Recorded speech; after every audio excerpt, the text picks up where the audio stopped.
Verina eto amin'ny fifaninanana eto Madagasikara kosa indray isika dia ny baolina kitra Pro League izany izay niditra teo amin'ny andro fahadimy tamin'ny ity faran'ny herinandro ity. Vokatra maromaro ary hoentin'ny namana Jacquino amintsika.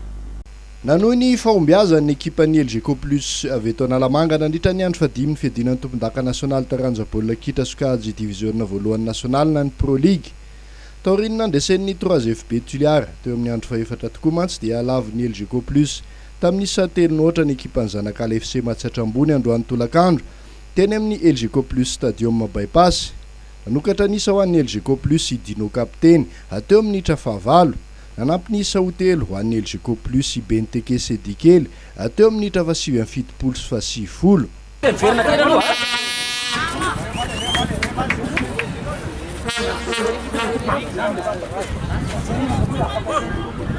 Aí, dá o Safito, dá o fogo. Fogo Safito, fogo Safito. Attention, la lave le ball. Dá aí, dá aí, dá aí, dá aí.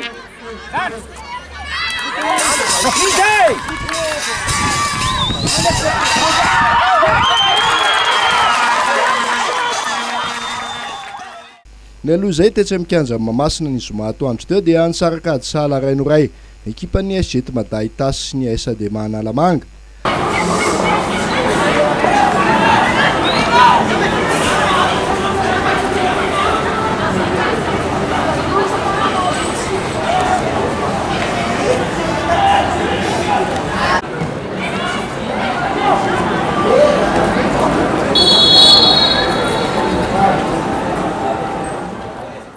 Ekipan'ny Serana Piaramianidina nanokatra nisa ateo amin'ny minitra fito amby telopolo tamin'ny alalan'ny Oscar.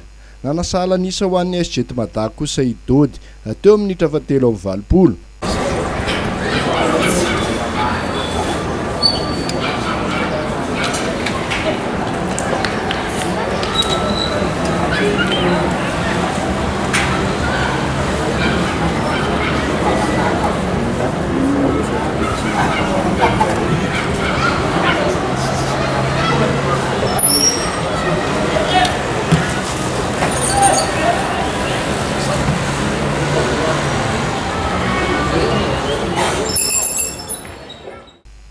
Koatray dia voatazony ekipan'ny 3FB Tuliara Atsimo andrefa ady sala rainoray ny ekipan'ny Knapsa Sporitas tany amin'ny Kanja Maître Kira Tuliara. Mbola mitazona vonjomaika ny larana voalohany ny ekipan'ny Knapsa Sporna dia nanao ady sala aza.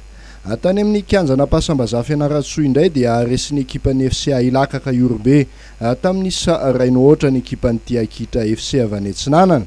Ary farany dia nomotsan'ny Jesaya Bonglava tamin'ny enina noray ny ekipan'ny Club M Analanjorofo tany amin'ny Stadium Barikadim.